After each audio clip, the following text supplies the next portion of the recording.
They discovered her behind the smokehouse, barefoot and shivering, her nightgown torn, her small hands crusted with blood and soil. She didn't speak. She didn't cry, but she was pregnant, just 9 years old. And the man responsible, if you can even call him that, was no stranger. He shared her blood, her jawline, her last name. What followed wasn't an investigation. It was a burial, not of a crime, but of a history so grotesque, so contaminated, that even the county coroner said, "Let the hills keep their secrets." But secrets are not kept by the hills. Not forever. We traced the line back through rotting church records, through family Bibles with pages missing, through whispers from former midwives now deep in dementia. And every trail led back to the same name. One house, one man, one bloodline that never branched, only curled in on itself like a sick vine. His name was Warren Elbridge Holloway. Born in 1892, he was, in a shack without a floor, delivered by a grandmother who was also, reportedly, his half-sister. Only once was Warren's life documented in ink, on a marriage license to a cousin aged 12. The rest was oral stories, faded photographs, and a growing list of girls in the family who never made it to 16. There was something wrong with all of them. Eyes too far apart, fingers fused together, limps, twitches, blank stares. The town called them the river folk, as if they were a species separate from man. They lived just outside Possum Ridge, Tennessee, up a logging trail no one used, where trees grew too close and birds stopped singing by noon. A job was never held by Warren. Tax was never paid. He never left that hollow. But children were born, generation after generation. All of them his, and all of them doomed. This is not just a story of inbreeding. It's a story of what happens when a family decides the world is too dangerous to trust. So inward they turn, again and again, until what normal ever was is forgotten, until a child barely old enough to tie her shoes begins to show signs of pregnancy. And no one is surprised, because in that family it had happened before. And again it would happen. The first time someone tried to report the Holloways, it was 1937. A traveling school teacher named Miss Liddell had come through the ridge, hired to educate the local children in a one-room shack near the creek. 5 weeks was all she lasted. Her final day, she arrived in town with a bruised cheek, torn shoes, and a voice that trembled. She told the sheriff she'd seen things no woman should ever see. Children with bruises shaped like ropes. Babies nursing from girls who should still be playing with dolls. And a man whose stare made her feel like prey. Warren's name she never said. She didn't have to. The sheriff made the climb up to the Holloway homestead once. Just once. He took 2 deputies and a preacher for good measure. What they found was silence. A line of barefoot children standing in the yard, blinking like animals startled by light. Warren didn't greet them. He didn't speak. He only stood on the porch, a shotgun across his lap. And a young girl, no more than 10, clutching his leg like a dog. The preacher begged him to let the children come down. Warren smiled. "They ain't yours," he said. "They ain't nobody's but mine." Legally, nothing could be done. The girls denied everything. Fearfully, mechanically, as if they'd rehearsed it. The sheriff left, and within a month, Miss Liddell disappeared. Her suitcase was found floating in the river. Her body never was. The message was gotten by the townsfolk. No one went back up there again. The Holloways weren't part of the county. They were a shadow on its edge, a curse no one dared to lift. But every year, another girl would vanish from the school registry. Another midwife would be called in the dead of night. And always, always, the child born would bear the same features. A sunken nose, pale skin like wax, and eyes that never blinked long enough. They were quiet children. They didn't cry. They didn't play. It was as if joy had never been taught to them, as if it had been bred out of them entirely. And still no one intervened, because by then the Holloways were no longer seen as human. They were something else. A bloodline twisted beyond recognition. A family that had folded in on itself until the only things left were instinct, survival, possession, and reproduction. And Warren, he was its priest, its architect, its god. In 1949, a fire broke out in the hills just west of the Holloway land. Dry lightning, they said. The blaze came down fast, and by dawn, half the ridge was scorched. For the first time in decades, Warren and his children were seen in town. 8 of them, barefoot and ash-covered, standing in front of the county store like ghosts. The townspeople stared. No one approached. One boy's mouth hung open, crooked and toothless. A girl, maybe 7, had a swollen belly that didn't match her frame. The sheriff tried to ask questions. Warren just stared. "We'll go back when it cools," he said, and led them back into the smoke, but one didn't return. Her name was Elsie. They said she was around 9, though her bones suggested younger. She'd been left behind, perhaps on purpose. A farm couple found her near the tree line, silent and covered in soot. She was taken in, fed, cleaned, but something was wrong. She didn't speak, not once, wouldn't look anyone in the eye. When they gave her a doll, she buried it. When they offered her a bath, she flinched as if being struck. And when she began to show signs of pregnancy, the doctor wept. The father she wouldn't name. Couldn't, wouldn't. The townspeople knew anyway. A blood test later confirmed what no one wanted to say out loud. She was carrying the child of her own blood. The story broke in the local paper for one day, then it disappeared. The sheriff said it was an error. The paper recalled all copies and the doctor who made the report left town. No charges were filed. No arrests. Warren was still alive, still breathing, and no one dared knock on his door. The birth Elsie didn't survive. The child did, pale as snow, joints twisted, eyes wide and unblinking. The county placed the baby in state care, though rumors say it was moved to a private home paid for by anonymous donors. One nurse claimed the child could hum at 2 weeks old. Another swore she heard the name Warren whispered during the night shift. No one believed her. Or maybe they just didn't want to. The house where Elsie died was abandoned. It still stands today. Boards warped, windows nailed shut, as if the building itself refuses to remember, but the land remembers. It always does. By the early 1960s, Possum Ridge was a ghost town in everything but name. The mines had closed. The train no longer stopped. And the children born on the outskirts never made it past their first birthdays. Except for the Holloways. They multiplied. In lowered voices, locals spoke about what they called the Inward family. A joke, they said, but it wasn't a joke. It was a warning.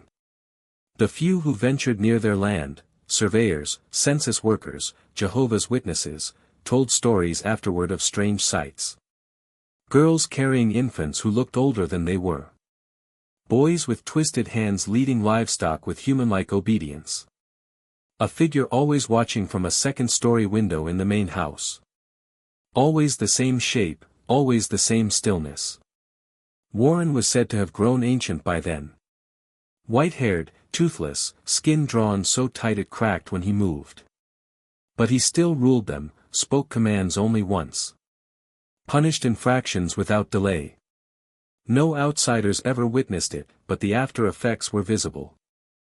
Children with scars they wouldn't explain. Women who limped but never spoke of falls. Then came the journalist. He arrived under a false name. Claimed he was doing a book on Appalachian isolation.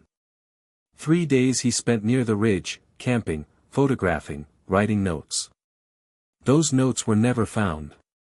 Only his camera, smashed and buried at the base of a tree. His body was discovered months later, partially decomposed, jaw shattered, tongue missing. The sheriff at the time ruled it animal predation, but there were no claw marks, no tooth patterns, just one thing carved into the tree near the corpse. Ours. And so Possum Ridge was forgotten entirely, not lost, just erased. Roads leading to it were allowed to rot. Maps were redrawn. It vanished from gas station directories as if the county wanted no trace left of what lived there, as if some higher office had made a decision, let the Holloways die quietly. But they didn't. The pregnancies continued. The births. Some say a few of the Holloway women were sent to state hospitals, renamed, reassigned. But their children, they carried something with them, something not entirely human. Teachers in foster homes reported children who stared too long, never cried, and drew the same symbol again and again, a jagged circle with an open eye at its center. If you're still watching, you're already braver than most. Tell us in the comments, what would you have done if this was your bloodline? It was in 1978 that a woman named Clara showed up at a Knoxville trauma clinic, pregnant and alone. She claimed to be 23, but records suggested she was younger, 17 maybe. Malnourished. Nervous system damage. Her speech was stunted, her gaze vacant. When asked who the father was, she gave a name no one recognized. Paul Warren, not dad, not father. Pa, like something from a family story passed down in whispers and bruises. Deformities in the fetus were noted by doctors. Severe ones, spinal malformation, abnormal skull curvature. But Clara refused intervention, said the child would be just like the others. When asked what she meant, she only smiled quietly, the way you might smile at a painting you've seen 1,000 times before. And when she finally gave birth, alone in the clinic bathroom, she bit through the umbilical cord herself and whispered into the newborn's ear before anyone could intervene. What she said, no one knows, but nurses reported something strange. Every time they entered the room afterward, the infant stopped crying. Not calmed, stopped, as if it had never cried to begin with. As if it had been told, we don't do that here. Clara's lineage was traced by authorities back through incomplete records and death certificates that had gone missing. But one thing kept repeating. The Holloway name, faded on birth ledgers, misspelled on licenses, scratched out entirely on some school documents, but it was there, over and over. The family that didn't branch, only looped. Clara disappeared before the child reached 6 weeks. One day she was holding it. The next her bed was empty and the window was broken outward. Blood on the sill. No sign of struggle, no footprints, no noise, nothing. Just a baby, still sleeping, still breathing. And one message scrawled in dried feces beneath the crib. He's coming home. The clinic burned down within the year. 'Cause undetermined. Several staff members left town entirely. One nurse ended up institutionalized after reporting recurring dreams of a faceless man whispering genealogies into her ear. He would name children, dates, then lean in and say, "Now you." She'd wake screaming. By the early 80s, the Holloway name had officially vanished from Tennessee records. But names mean nothing when blood remembers, and their blood remembered everything. In 1993, an amateur genealogist named Richard Clemens started digging into his ancestry for a local Civil War heritage project. His father had been adopted, and there were gaps in the records that always bothered him. Missing birth certificates, relatives who appeared and disappeared like ghosts. But what disturbed him most was the silence. Every time he asked his aunts about the family's origins near Possum Ridge, they changed the subject or cried. Richard traced his line back to a girl named Leah Holloway, born 1911. No father listed. Mother unknown. Census documents placed her in a boarding house for feeble-minded women, as it was called back then, but she vanished from records at age 15. No death certificate, no marriage, just a blank space. The deeper Richard looked, the worse it got. Multiple birth records under different spellings. Holloway, Holloway, even Holloway. And each led back to the same region, same isolated creek, same rumors, children born with webbed hands, boys who didn't speak until they were 10. Girls who gave birth before they turned 12, and one name always there in the shadows, like a watermark burned into the lineage, Warren. Richard's obsession grew. He started visiting county courthouses, reading property deeds, poring over graveyard headstones covered in moss. One day, he found a small unmarked cemetery in the woods just east of the old homestead. 37 stones, no names, only numbers. Infant-sized graves, all hand-dug. He stayed there for hours, filming, talking to himself, whispering names he'd pieced together from whispers and archives. The next day, he posted a message on an obscure genealogy forum. "I think I'm one of them." He never posted again. 3 days later, Richard was found dead in his home. Heart attack, the coroner said, but the body was covered in scratches. His own fingernails were embedded in his chest and carved into the floor beneath his chair was one word: return. Authorities dismissed it, said he had a psychotic break, but the forum remained and others found it. One woman in Kentucky said she recognized the symbol Richard had posted, a jagged circle with an eye at its center. She said her grandmother used to draw the same thing in the margins of her Bible. Another man from West Virginia claimed he shared the Holloway bloodline and that his daughter, age 8, had just started humming a tune she'd never been taught. And when he asked her where she learned it, she said, "He sang it to me." The man in the woods. There's a reason families don't speak of certain ancestors. A reason names disappear from family trees and photographs are turned face down in attic trunks. It isn't just shame. It's fear. Fear that what was buried might still be alive somewhere. Walking in shadows, humming lullabies meant for no one. In 2005, a private investigator named Jeanette Waller took on a missing persons case near the Kentucky-Tennessee border. A 14-year-old girl named Maggie had vanished from a foster home without a trace. No signs of forced entry, no witnesses, just an open window and a pile of dirt by the sill like someone had crawled in from the ground. Jeanette followed the trail through old case files and forgotten corners of local bureaucracy. What she found was something chilling. 3 other missing girls, each from different towns, different homes, but all with the same detail in common. Every one of them was descended from the Holloway line. She didn't want to believe it. Genetics don't stalk. Bloodlines don't abduct. But what she began to piece together couldn't be ignored. A map of disappearances clustered in a crescent along the old Appalachian routes. Rural girls, all young, all traceable to the same poisoned root. And then there were the sightings. Always the same. A tall, thin man with sunken eyes and a crooked mouth. Sometimes in barns, sometimes in fields, always watching, and always gone before anyone could speak. Jeanette pushed deeper. She requested sealed court records, psychiatric files, adoption histories, and in one folder buried among decades-old foster logs. She found a note written by a caseworker in 1971. The handwriting was shaking, erratic. It read, "Some bloodlines don't end. They wait. They scatter, then pull back when the time is right. The Holloway children aren't gone. They're circling." Jeanette turned everything over to the state, but no action was taken. And 2 weeks later, she vanished. Her car was found at the base of a logging trail outside Possum Ridge. The engine was still running, doors wide open.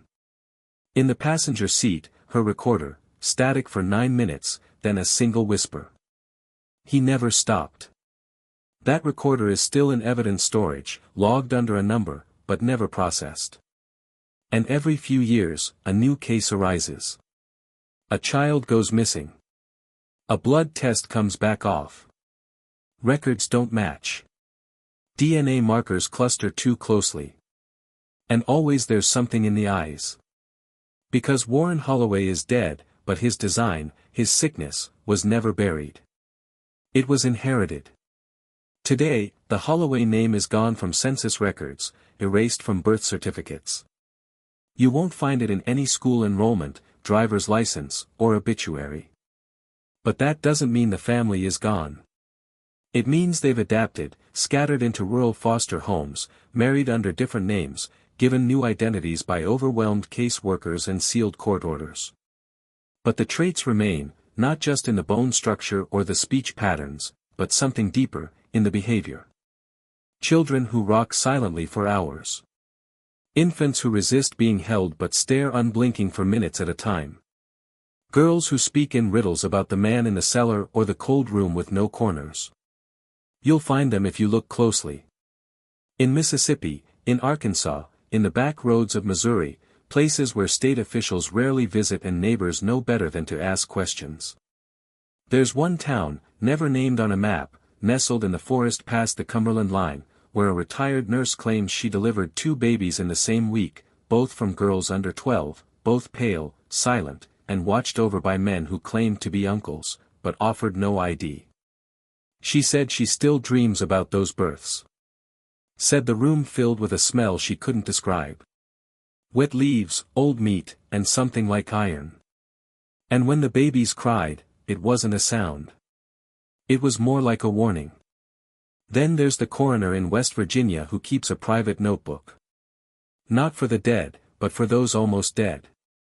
Cases where the DNA doesn't align, where a newborn's genetic markers match too closely with its mother, where even computers flag the entries, non-viable match, possible replication error. But it's not an error. It's a loop. A closed circuit of blood rerunning a program that should have ended generations ago. Some say Warren Holloway had over 30 children. Others say it was closer to 100. No one will ever know for sure because numbers don't matter when the blood keeps folding inward like a black hole of lineage, consuming memory, identity, even sanity. There's a rumor that in certain Appalachian valleys, mothers still hum a lullaby passed down from nowhere. No lyrics, just a slow, dragging melody that curls through barns and fields like smoke. And if you follow it, they say, you'll find a child alone, watching, not afraid, waiting. And if you ask their name, they won't answer. They'll only say, he told me not to. The Holloways are no longer a family. They're a pattern. And it's not finished.